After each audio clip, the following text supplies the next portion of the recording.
Why won't this master key open your car? This is a violation." That's what shattered my Saturday morning silence at 7:12 a.m. I stepped out of the garage with coffee still steaming in my hand and found HOA Karen bent over my driver's door like a burglar in broad daylight, metal shrieking as she violently jammed key after key into my lock. She spun around in her neon safety vest, clipboard raised like a badge. "All vehicles must allow emergency HOA access," she snapped. "Your lock is illegally modified." I said nothing. One key bent. Another snapped clean in half. On the sixth failed key, her face went pale with fury. She yanked out her phone and hit 911. "There's a suspicious vehicle with tampered locks," she told dispatch, "and the resident is obstructing an official safety inspection." She pointed at me like I was already in handcuffs. What she didn't realize was that this single phone call was about to hand her every charge she'd avoided for years. And when the first officer arrived, everything about her authority collapsed in seconds. Drop your city below. Karen's about to learn what real authority looks like. Let me back up and give you some context about how I ended up living next to the most unhinged woman in suburban America. My name is Connor Blake, and up until 6 months ago, my life looked completely different. My wife Sarah and I had been married for 20 years, raising twin boys, Jake and Ryan, in a quiet neighborhood about 30 miles from here.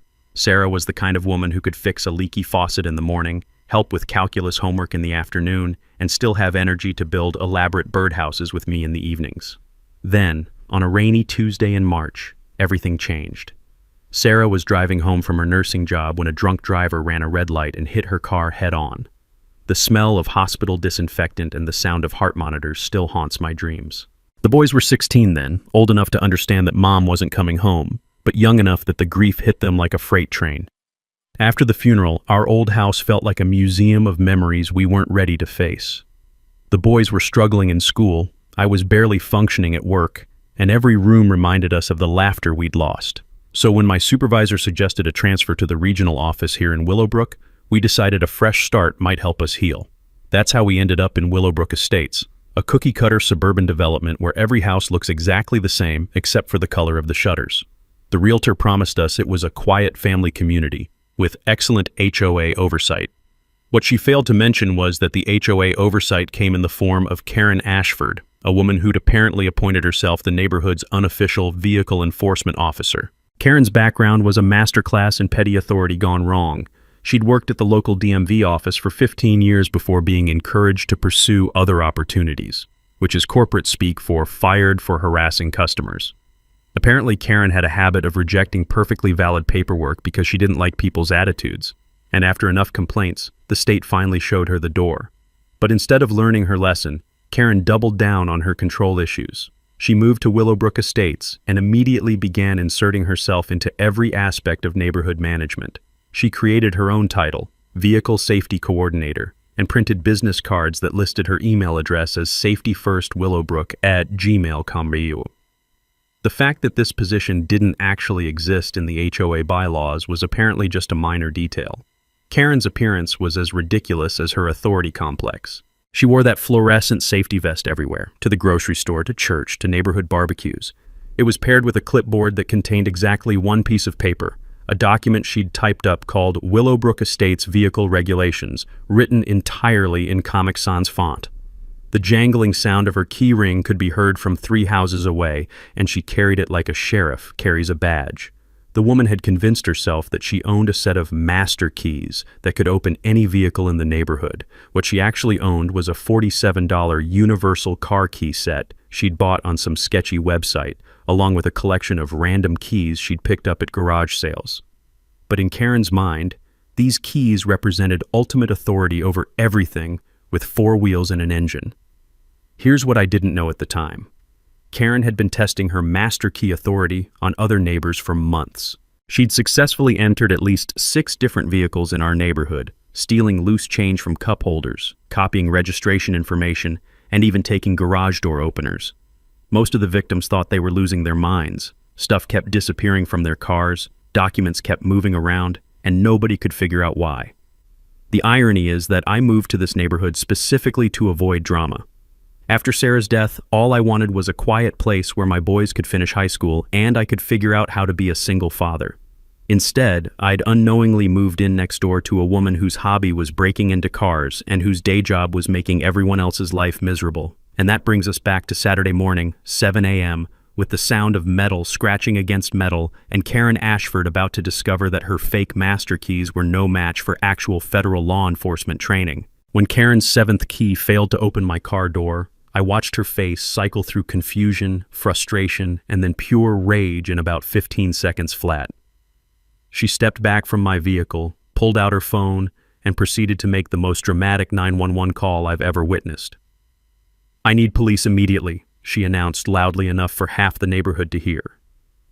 "We have a suspicious federal vehicle with tampered locks and a resident who's refusing to comply with community safety inspection protocols." I had to give her credit for creativity. In the span of 30 seconds, she'd managed to transform her failed break-in attempt into a national security threat. She paced back and forth in my driveway, gesturing wildly with her free hand, while explaining to the dispatcher that I was possibly impersonating a federal officer and that my vehicle was blocking emergency access routes. The emergency access route, by the way, was my own driveway. Within 10 minutes, 2 patrol cars arrived with lights flashing. I could see neighbors emerging from their houses like prairie dogs popping out of holes, phones already in hand to capture whatever drama was about to unfold. My 16-year-old sons appeared at our front window, and I could see Jake asking Ryan, "What did Dad do now?" The responding officers were professionals I'd actually worked with on joint operations. Detective Martinez and Officer Johnson from the County Sheriff's Department. They approached with that careful neutrality cops use when they're dealing with what's probably a nuisance call, but could potentially be something serious. "Morning, Connor," Martinez said, recognizing me immediately. "Got a call about some kind of vehicle situation?" Before I could respond, Karen launched into a presentation that would have made a trial lawyer proud. She explained that she was the neighborhood's duly appointed vehicle safety coordinator, that she had legitimate authority to inspect all vehicles for compliance violations, and that I was obstructing official HOA business by refusing to allow her access to my car. "He's got some kind of illegal anti-theft modification," she declared, waving her key ring like evidence. "My master keys work on every vehicle in this community, but his locks have been tampered with to prevent legitimate safety inspections." Officer Johnson looked at me with barely concealed amusement. "Connor, you want to explain what's happening here?" "Ma'am," I said, addressing Karen directly, "these officers can verify my federal credentials, but I'm curious, do you have any documentation showing you have legal authority to enter private vehicles?" That's when Karen produced her laminated Vehicle Safety Coordinator certificate, which looked like something a kid might make for a school project. The officers examined it politely while I requested an incident report number and asked them to document Karen's claims about having master key authority over neighborhood vehicles. Here's something most people don't realize. When someone makes false statements to police officers about federal employees, it can actually constitute obstruction of justice. Even if the person making the claims genuinely believes they're in the right, the fact pattern can escalate quickly into federal jurisdiction. But the real mini-twist came after the officers left. Despite having watched them verify my federal credentials and badge, Karen immediately began telling the gathered neighbors that my identification was obviously fake and that the police were clearly part of some kind of cover-up. "Real federal agents don't live in family neighborhoods," she announced to anyone who would listen. "This is obviously some kind of scam, and I'm going to get to the bottom of it, Mrs." Patterson from across the street actually apologized to me privately, explaining that Karen had been having issues with several families lately. But what really caught my attention was when she mentioned that Karen had been asking questions about vehicles belonging to other residents, specifically whether anyone else had government-looking cars. As I watched Karen march back to her house, still clutching her ridiculous key ring and muttering about federal conspiracies, I realized this wasn't going to be a one-time incident. This was a woman who had convinced herself she had authority she didn't possess, and my presence in her neighborhood represented a direct challenge to the fantasy world she'd constructed. That afternoon, I started a federal incident file. Not because I was particularly worried about Karen's threats, but because 22 years of law enforcement experience had taught me that people like Karen don't just give up and go away, they escalate. And when they escalate against federal employees, things can get very complicated very quickly. Sure enough, Monday morning brought a hand-delivered envelope containing the first of what would become a series of increasingly creative violation notices. Monday morning's violation notice was a work of art, if by art you mean completely delusional legal fiction.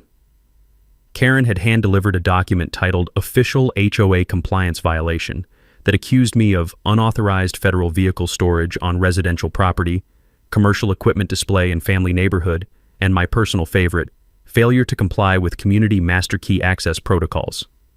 The financial penalties were equally creative. According to Karen's calculations, I owed $500 in various fines, $200 for the vehicle violation, $150 for the commercial equipment charge, and $150 for obstruction of community safety inspection. She'd even included a payment schedule and threatened to place a lien on my house if the fines weren't paid within 30 days. But Karen wasn't content to limit her harassment to paperwork. Over the next week, she began what I can only describe as a targeted campaign against my entire family. She approached my teenage sons directly, questioning whether they had proper authorization to live in a family neighborhood with a federal presence. When Jake told her to leave him alone, she accused him of being trained in intimidation tactics. She also started a petition that she circulated door to door, asking neighbors to sign a request to remove federal surveillance operations from residential areas. According to Mrs. Patterson, who refused to sign, Karen claimed I was conducting undercover operations that put local families at risk. The social media campaign was perhaps the most ridiculous part. Karen created a Facebook group called Willowbrook Safety Watch and began posting photos of my vehicle that she'd taken from the public street. Her captions read like spy novel excerpts. Federal vehicle observed at residential location for extended periods. Occupant claims to be U.S. Marshal but refuses community verification protocols. The posts attracted a mix of responses, from neighbors who knew me and defended my family to complete strangers who apparently believed that federal employees shouldn't be allowed to live in suburban neighborhoods. The comment threads became increasingly heated, with Karen responding to every defense of my family by questioning whether my supporters were also involved in federal operations. Meanwhile, the fake fines kept coming. Karen had apparently appointed herself to multiple HOA positions that didn't exist, and each one generated new violation notices. As architectural review coordinator, she cited me for having non-residential window tinting. As community standards supervisor, she fined me for displaying federal insignia in civilian area. The creativity was almost impressive. The harassment was affecting my sons' social lives. Their friends' parents were starting to ask questions about why we had police cars at our house, why some neighborhood lady was posting about us on Facebook, and whether it was safe for their kids to visit. Jake came home one day and asked me directly, "Dad, are we going to have to move again?" That question hit harder than any of Karen's ridiculous fines. These boys had already lost their mother and their childhood home. They'd started over in a new school, made new friends, and begun the slow process of rebuilding their lives. The idea that one woman's harassment campaign might force us to uproot again was unacceptable. So I decided to do what I do best: investigate. I spent the weekend reading through the actual HOA bylaws, which were publicly available documents filed with the county. What I discovered was fascinating. Not only did Karen lack any official authority to issue fines or inspect vehicles, but most of the positions she'd claimed for herself didn't exist at all. The real HOA board consisted of 5 elected residents who handled basic neighborhood maintenance and communal area upkeep. There was no vehicle safety coordinator, no architectural review coordinator, and definitely no community standards supervisor. Karen had literally invented an entire bureaucratic structure and appointed herself to run it.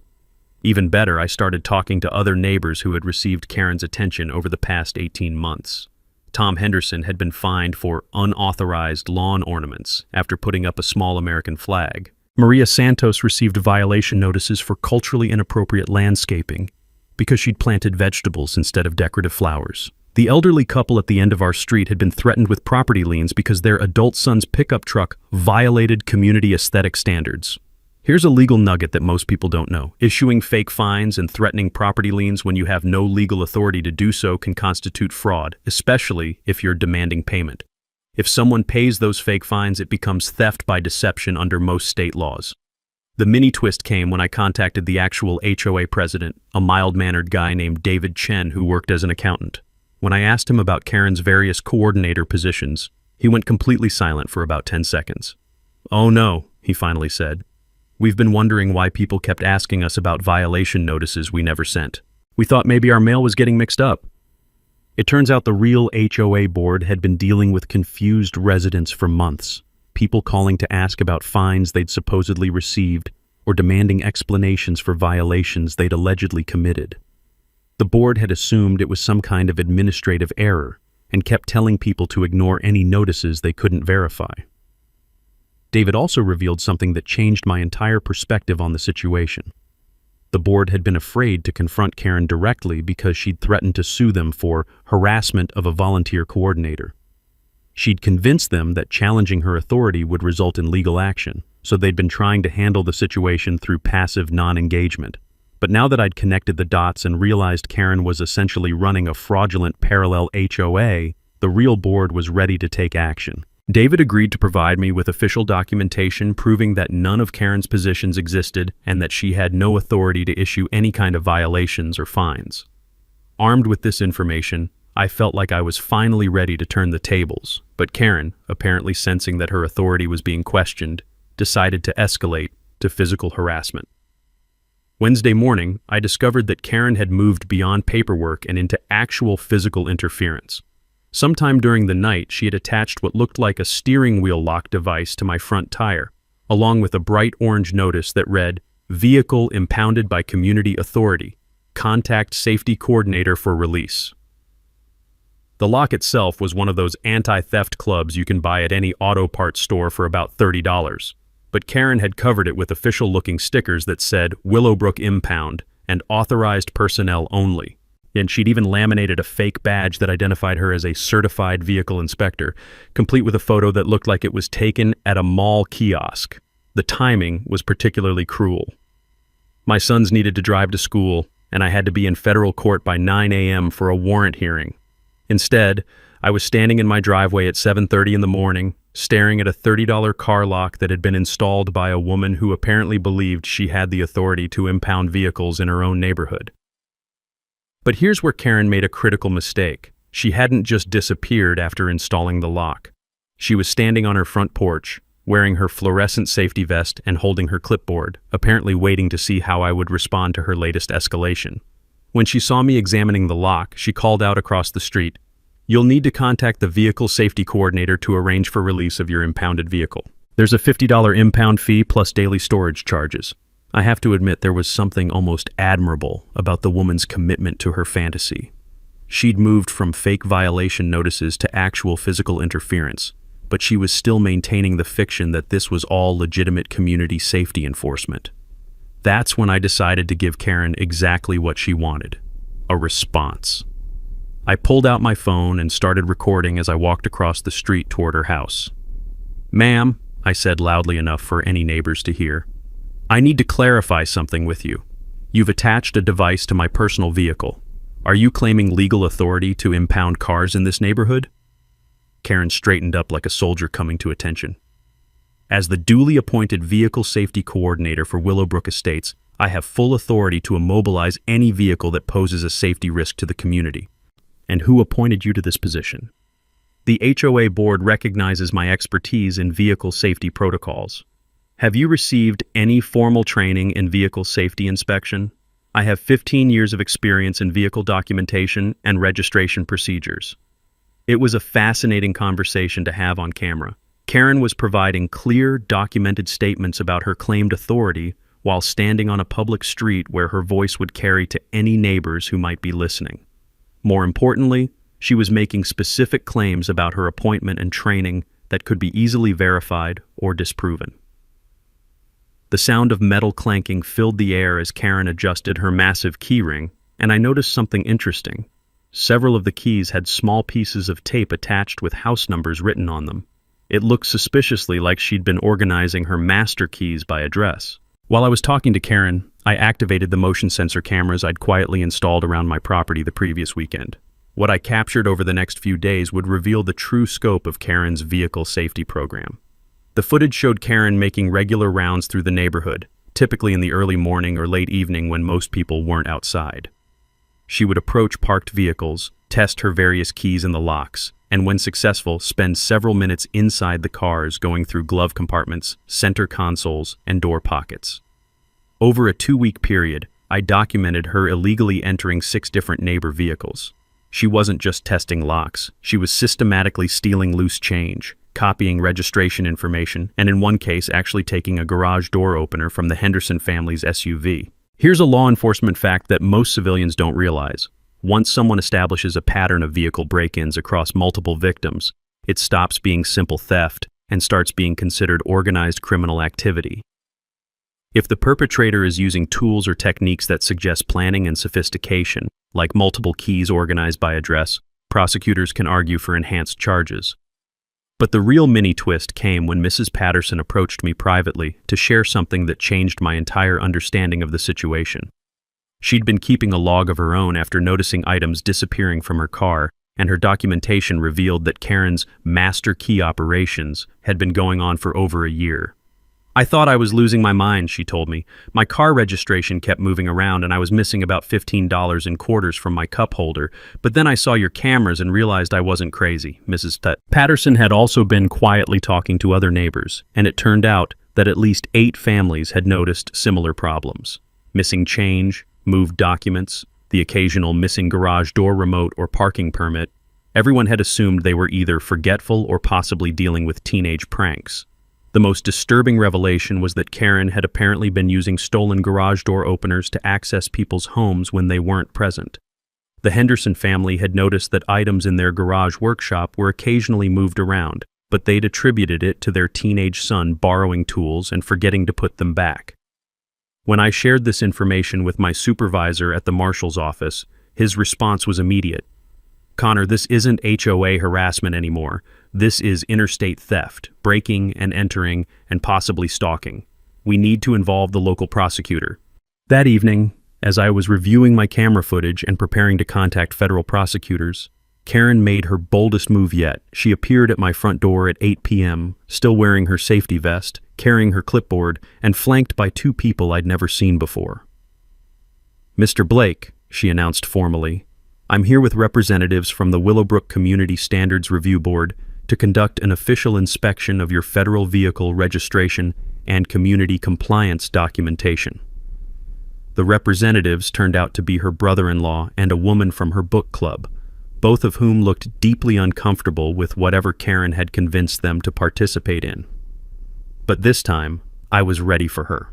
That evening inspection visit was Karen's biggest mistake because it gave me the perfect opportunity to conduct my own investigation. While she was demanding to see my vehicle registration and federal parking permits, documents that don't actually exist, I was asking her representatives some very interesting questions. "So you're with the Community Standards Review Board," I said to the uncomfortable-looking man standing behind Karen. "How long have you been serving in that position?" He glanced nervously at Karen. "I just help out when Karen needs—" "What he means," Karen interrupted, "is that he's a volunteer consultant on automotive safety standards." But her book club friend was less prepared for the questioning. When I asked about the board's official meeting schedule, she accidentally revealed that she'd only learned about her position that afternoon when Karen called asking for help with some federal agent who was giving her trouble. The whole performance fell apart within about 10 minutes. Karen's fake review board dissolved into awkward apologies and hasty departures, leaving her standing alone on my front porch, still clutching her clipboard and insisting that I was obstructing official community safety protocols. But the real revelation came the next day when I started analyzing the camera footage more systematically. I'd captured 2 weeks of Karen's nighttime activities, and what I discovered was much more extensive than simple car break-ins. The footage revealed a sophisticated criminal operation. Karen had successfully entered vehicles belonging to the Henderson family, the Santos family, the elderly Johnsons, the new family who'd moved in 3 months ago, and at least 4 other households I hadn't identified yet. She wasn't just stealing loose change. She was conducting systematic intelligence gathering. In each vehicle, Karen spent time photographing registration documents, insurance cards, and any official papers she could find. She was copying garage door remote codes, taking pictures of house keys hanging on keychains, and even photographing family photos that people kept in their cars. More disturbing, the footage showed her using stolen garage door openers to access at least 3 different homes when the families weren't present. She would spend 15 to 20 minutes inside each garage, apparently going through storage areas, tool collections, and anything else that caught her interest. Here's a federal crime fact that most people don't know. When someone uses stolen access devices to enter multiple homes and systematically photographs personal documents, it can be prosecuted under federal identity theft statutes.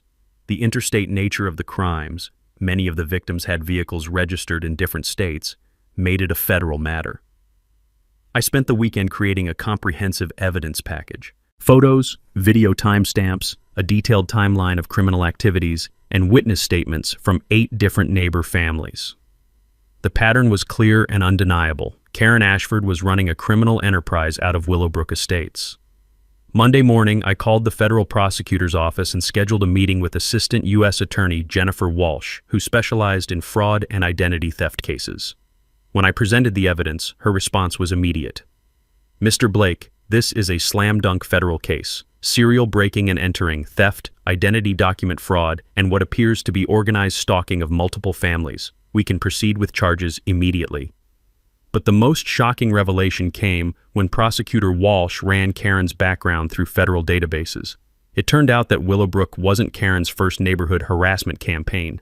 Over the past 5 years, she'd lived in 3 different communities, and in each one, residents had filed complaints about a woman matching her description who claimed HOA authority she didn't possess. In her previous neighborhood, Karen had been banned from all community events after threatening to place liens on homes whose owners wouldn't pay her fake fines. Before that, she'd been cited by local police for harassment after conducting safety inspections of children's bicycles and attempting to charge parents for compliance violations. The pattern was clear. Karen would move to a new community, appoint herself to imaginary positions of authority, and begin systematically harassing residents until either the community took legal action or she decided to move on to fresh victims. But this time was different. This time, she'd targeted a federal law enforcement officer with 22 years of experience in criminal investigation. This time, she'd left a digital evidence trail. And this time, there would be consequences. The power dynamic had completely shifted. Instead of being the victim of Karen's harassment campaign, I was now a federal investigator with a prosecutable case against a serial criminal.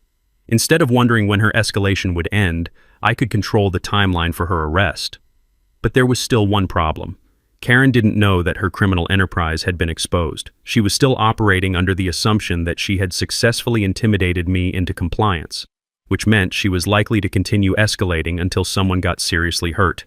Prosecutor Walsh and I agreed on a strategy.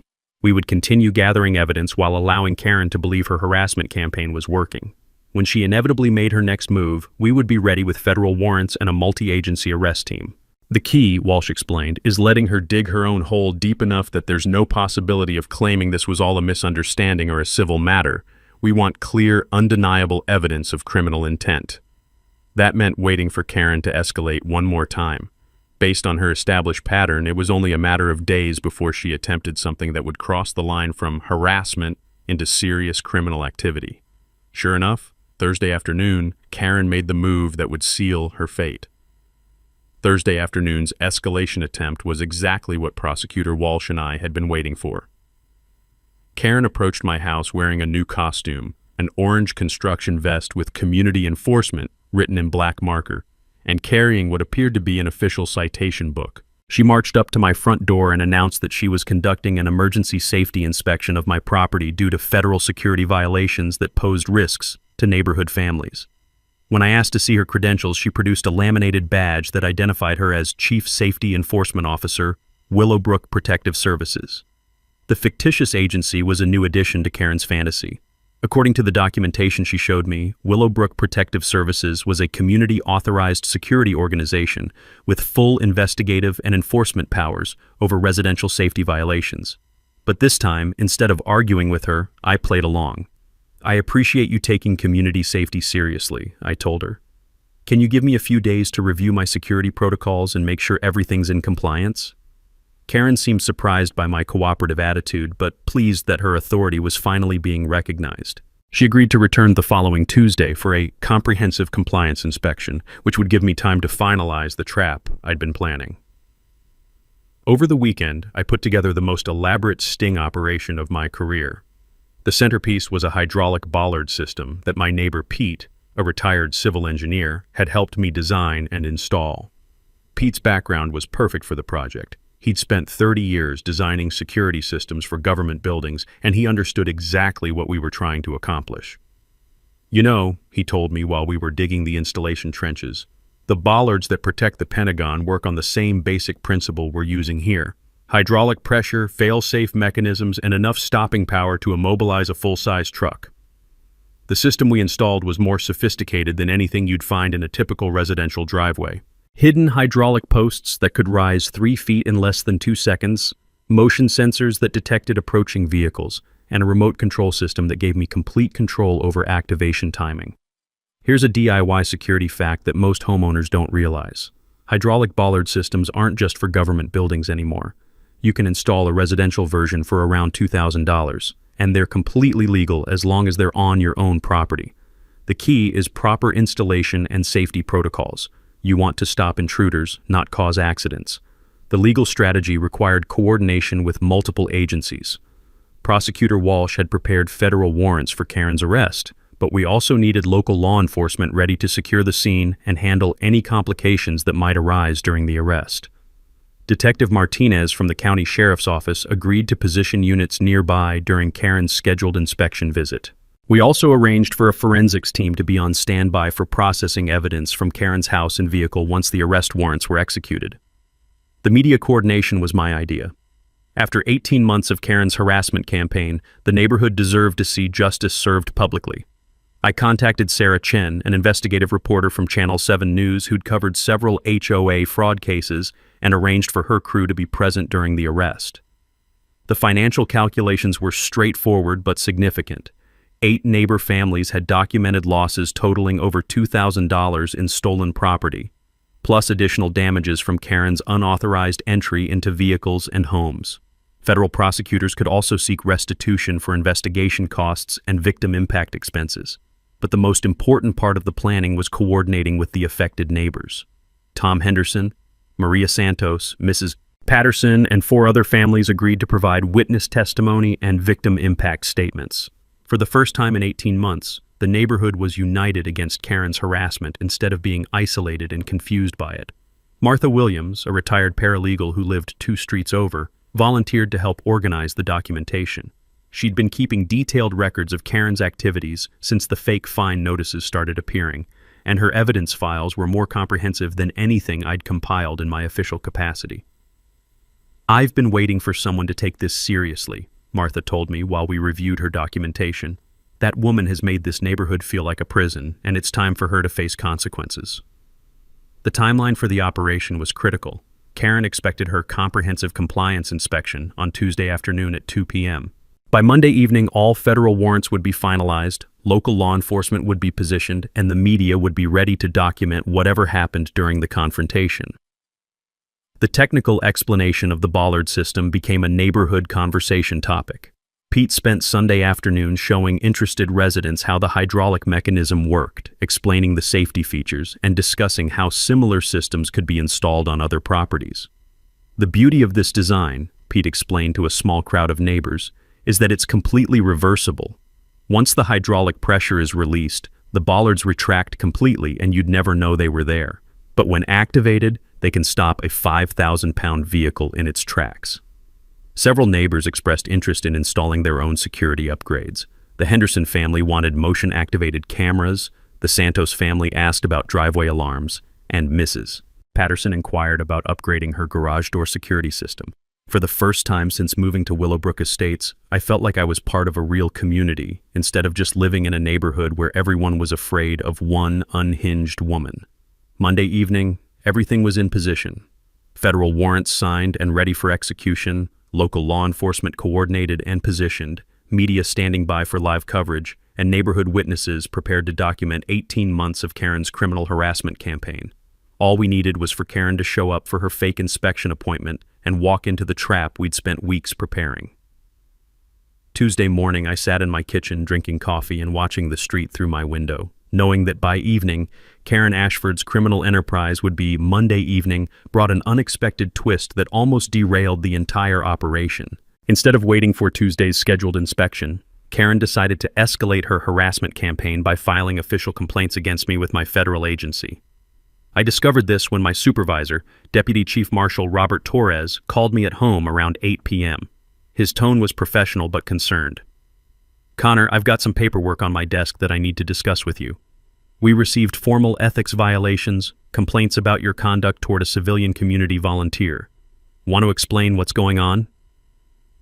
Karen had apparently spent the weekend crafting a comprehensive complaint package that accused me of using my federal position to intimidate a lawful community safety coordinator.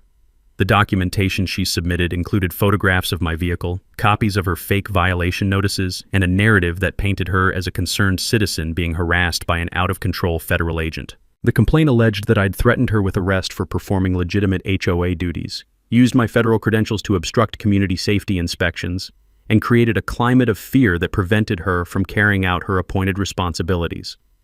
What made the situation particularly dangerous was that Karen had done her research. She'd filed the complaints with multiple federal agencies, not just the Marshal Service, but also with the Department of Justice Inspector General's Office and the Federal Ethics Office. Each agency would be required to investigate the allegations, even if they seemed frivolous. But here's where Karen's research backfired spectacularly.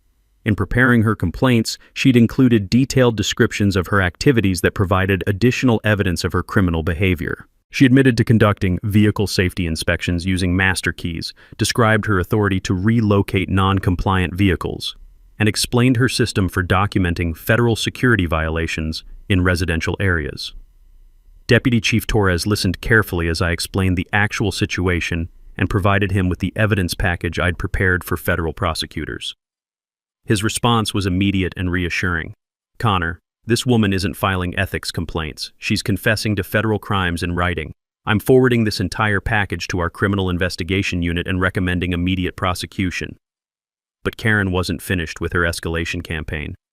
Tuesday morning, she appeared on my doorstep at 7 a.m. wearing a new costume, a black uniform with security supervisor patches and what appeared to be a badge from a private security company. "Mr. Blake," she announced formally, "I'm here to inform you that Willowbrook Protective Services has been authorized by the Community Association to conduct enhanced security screening of your federal activities. Failure to comply will result in immediate notification to federal oversight agencies." The performance was impressive in its audacity. Karen had apparently spent Monday evening creating an entire fictional security company, complete with official-looking documentation and a uniform that might fool someone who wasn't paying close attention. She handed me a document titled Federal Employee Community Monitoring Protocol that outlined her authority to inspect my federal vehicle, review my work schedules, and monitor my communications for potential security risks to civilian populations. The document was 6 pages long and included references to fictional federal regulations, made-up community safety standards, and a completely imaginary legal framework that supposedly governed federal employees living in residential areas. But the most disturbing part was Karen's claim that she'd been coordinating with federal oversight agencies to investigate my pattern of intimidation and abuse of federal authority. She insisted that her ethics complaints had triggered a formal investigation and that I was now subject to enhanced community monitoring pending the outcome. Here's an important legal fact about federal employee harassment. Making false reports to federal agencies about federal employees can result in charges for obstruction of justice, making false statements to government agencies, and in some cases, terrorism-related offenses, if the false reports are designed to interfere with federal operations. The mini twist came when I asked Karen to provide contact information for the federal agencies she claimed to be working with. She produced a business card for Special Agent Patricia Morrison, Federal Employee Oversight Division, with a phone number that, when I called it later, turned out to be Karen's own cell phone with a fake voicemail message. Karen had created an entire fictional federal investigation, appointed herself as the liaison officer, and was now claiming authority to monitor my activities on behalf of agencies that didn't exist and officials she'd invented. But instead of confronting her about the obvious fraud, I continued playing along. I told Karen that I wanted to be fully cooperative with any legitimate federal investigation and asked her to schedule a comprehensive meeting where I could provide all the documentation she needed. "I think it would be best if we handled this officially," I suggested. Perhaps you could arrange for your federal contacts to be present so we can resolve any concerns directly. Karen seemed pleased that her authority was finally being taken seriously. She agreed to arrange a meeting for the following day, promising to bring appropriate federal oversight personnel to conduct a thorough review of my community compliance status. What she didn't know was that the federal personnel who would be present at our meeting would be a very different group than the ones she was expecting. Wednesday morning at 2 a.m., my security cameras captured Karen's final and most desperate escalation attempt. Dressed in dark clothing and carrying what appeared to be spray paint cans, she approached my house under cover of darkness to conduct what she probably thought would be the decisive blow in her harassment campaign. The footage showed her spending nearly 20 minutes vandalizing my personal vehicle with bright orange spray paint. Her message was impossible to miss. Federal overreach warning. Remove surveillance operations from family neighborhood painted in large letters across the side of my car. But Karen wasn't content with simple vandalism. The cameras also captured her attempting to disable what she apparently believed were surveillance devices by spray painting the motion sensors on my security system and trying to pry off the small cameras I'd installed around the property perimeter. The most disturbing part of the footage showed Karen using a crowbar to attempt forcing open my garage door. She spent almost 10 minutes trying to break into the space that served as my workshop and memorial to Sarah's tools, apparently believing she would find evidence of federal surveillance equipment.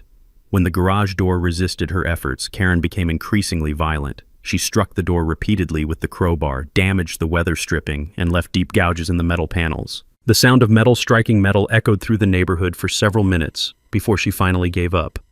But here's where Karen made her fatal mistake. She didn't just vandalize my property and leave. She spent additional time placing what appeared to be surveillance equipment of her own. The cameras captured her installing a small wireless camera aimed at my front door and hiding what looked like a recording device under the bushes near my driveway. Then she posted her activities on social media.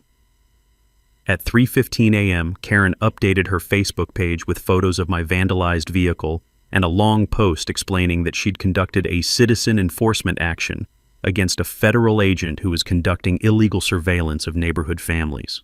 The post included detailed descriptions of her vandalism, claims that she'd disabled unauthorized federal monitoring equipment, and threats to continue community protection operations until federal presence is removed from residential areas. She even posted video clips that she'd apparently recorded while conducting the vandalism, narrating her actions like some kind of patriotic documentary. Here you can see the federal surveillance vehicle that's been monitoring our neighborhood for months. Community safety requires decisive action. Here's a federal crime fact that civilians often don't understand.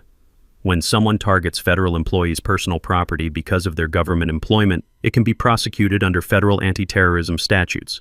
Add in the surveillance and stalking elements, and the charges can escalate very quickly. But the real mini twist came the next morning when Karen knocked on my door at 7 a.m. to inform me that she'd neutralized federal surveillance operations and was now prepared to escort me and my family out of the neighborhood for the safety of local families. She was still wearing her black security uniform from the night before, but now she'd added what appeared to be a tactical vest and was carrying the same crowbar she'd used for the vandalism. Her eyes had a manic quality that I'd never seen before, and she was speaking rapidly about federal infiltration and community defense protocols. "The evidence has been documented and submitted to appropriate authorities," she announced.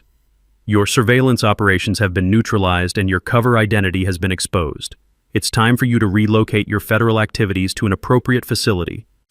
When I asked what authorities she'd contacted, Karen produced a thick folder containing what she claimed were reports to the FBI, Homeland Security, the Department of Justice, and other agencies with appropriate jurisdiction over federal employee misconduct.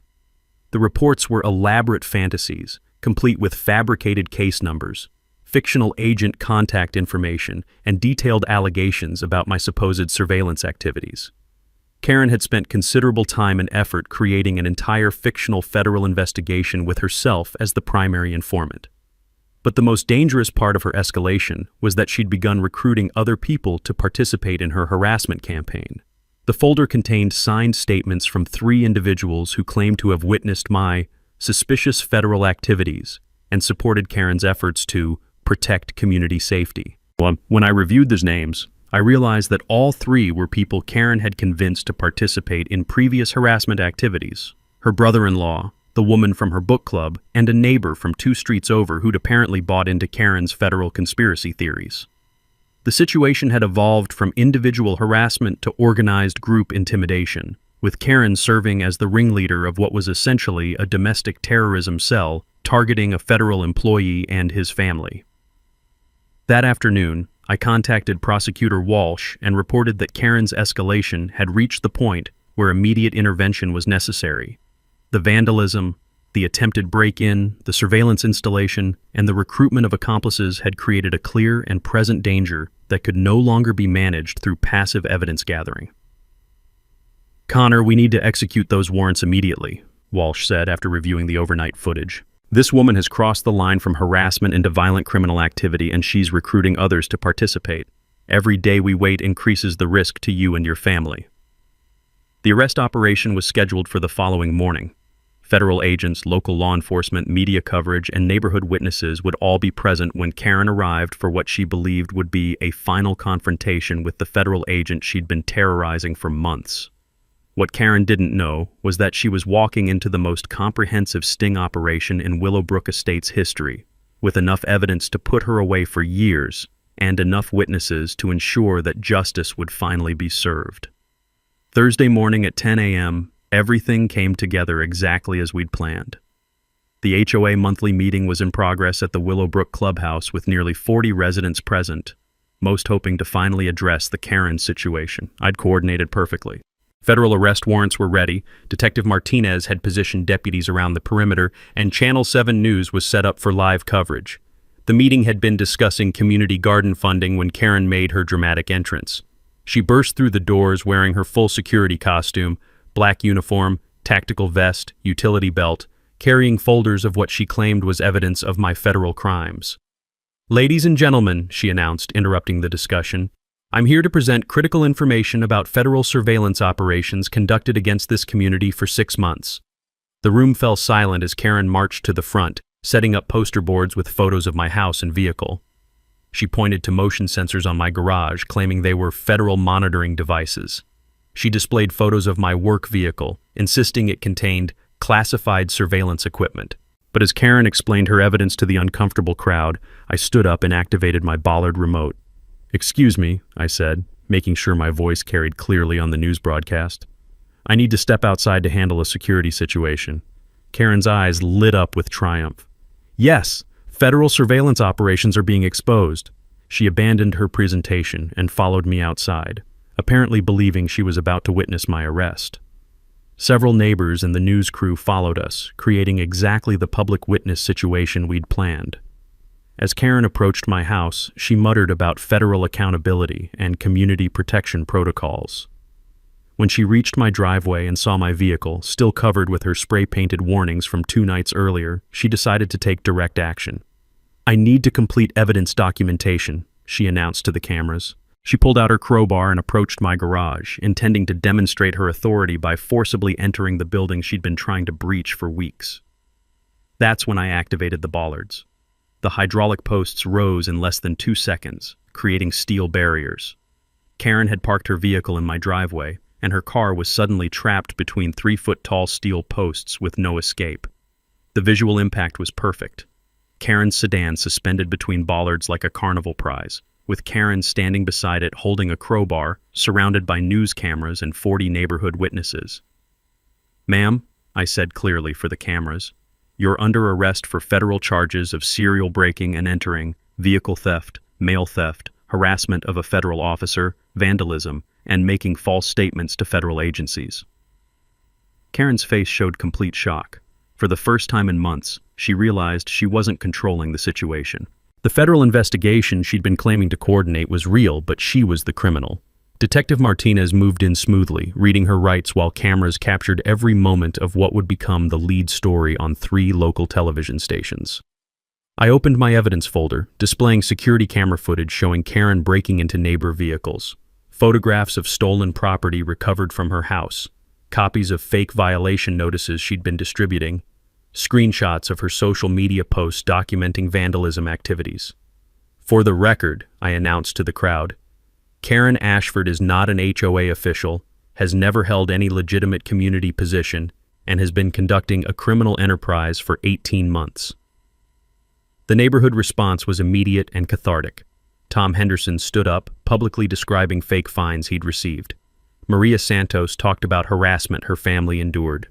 Mrs. Patterson detailed theft from her vehicle. One by one, Karen's victims spoke up, creating a public record of her crimes that would be impossible to dismiss.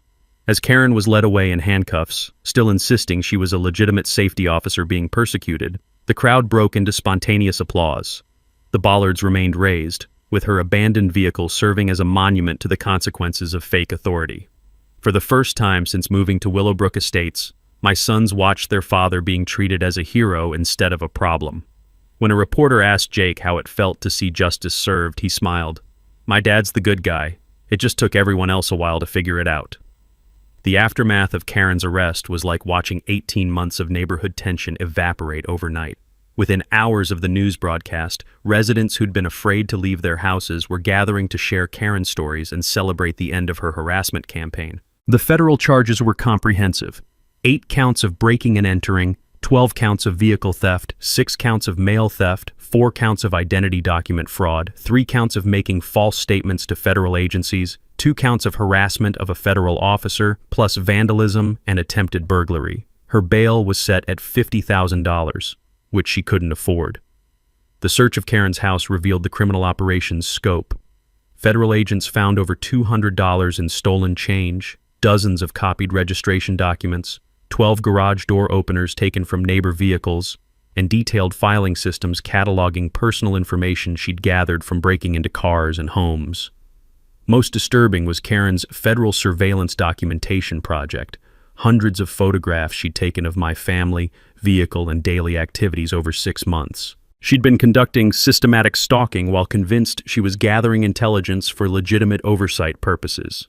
Financial restitution was $15,000 covering stolen property, vandalism repairs, and security upgrades families had installed to protect themselves from her harassment. The legal victory sent a clear community message. The real HOA board rewrote neighborhood bylaws with clear dispute procedures and strict penalties for anyone attempting to assume authority they don't possess. Community response went beyond legal resolution. Martha Williams organized a neighborhood watch program with proper training and official police coordination. The Henderson family started monthly barbecues where families could actually meet neighbors instead of hiding from fake authority figures. My sons found their place in this new neighborhood. Jake volunteered to help elderly residents install security cameras. Ryan started a lawn care service for neighbors wanting property maintenance without fake violation worries. The experience provided unexpected purpose beyond grief. The garage with Sarah's memorial tools became a workshop where neighbors borrowed equipment and learned security improvements. Pete taught DIY security courses, installing cameras, upgrading locks, creating simple alarms. The youth safety program established in Sarah's memory became Willowbrook's most successful community initiative. Kids learned stranger danger, vehicle security, and legal rights, but most importantly that real authority comes with accountability and fake authority should always be questioned. 6 months later, our neighborhood became the community Sarah would have loved. Kids ride bikes without supervision, families leave garage doors open while working, neighbors actually talk instead of avoiding eye contact from fear. The practical takeaway for similar harassment: document everything, know your rights, never assume claimed authority is real. Security cameras start at $50, motion sensors $30, hydraulic bollards $2,000. But the most important tool is documentation. Recording conversations, photographing incidents, maintaining harassment timelines. Karen received 3 years federal prison plus 2 years supervised probation, prohibited from HOA communities, requiring psychological evaluation before release. Her case became precedent for prosecuting fake authority harassment campaigns regionally. My family finally found the peace we'd searched for since Sarah's death. Boys thriving in school, I earned a regional promotion. Our house feels like home. Every morning having coffee in the garage with Sarah's tools, I hear kids playing and neighbors talking over fences, the sound of community protecting itself and caring for each other. Last week, I built a new birdhouse named Karen, because sometimes honoring justice requires humor. If you've got HOA nightmare stories, drop them in comments. I read every one. Some might become future episodes. If you enjoyed Karen getting deserved consequences, hit subscribe because I've got more stories where entitled people learn actions have consequences. Thanks for listening, and remember, justice tastes best served with hydraulic bollards. Thanks for hanging out with us on HOA Stories, where the HOA Karens meet their match. If this story had you cheering or cringing, go ahead and like the video, drop a comment with your reaction, and hit subscribe so you're ready for the next wild HOA tale.